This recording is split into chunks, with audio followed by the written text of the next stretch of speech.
In this exercise, we're going to demonstrate how to use the for loop to compute the factorial of a number.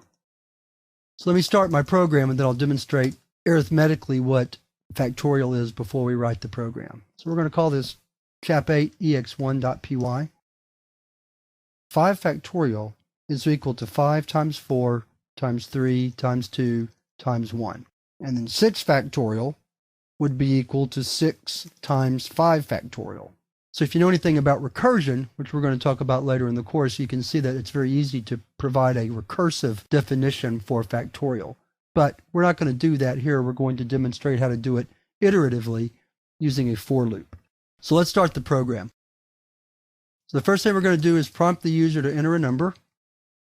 Then we get the number for the user, and here I've used another input function, just plain old input, which works just like raw input, and you can use it instead of raw input when you need to. It'll certainly work for this example.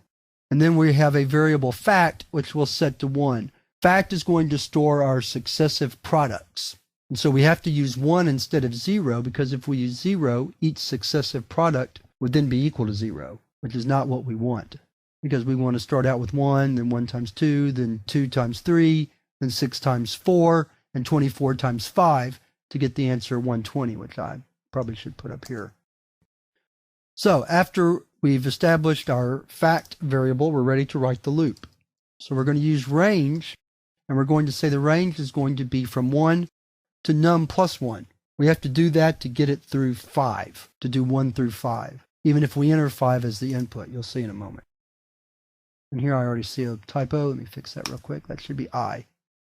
Then the body of the loop simply says fact is equal to fact times I. Then last, we're going to display the result. So we'll say the number that we entered factorial is equal to, like so. So let's save the program.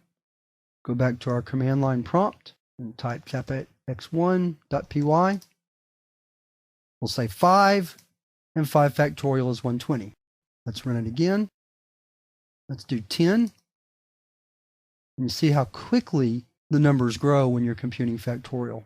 And we could do several other numbers, but we'll stop there.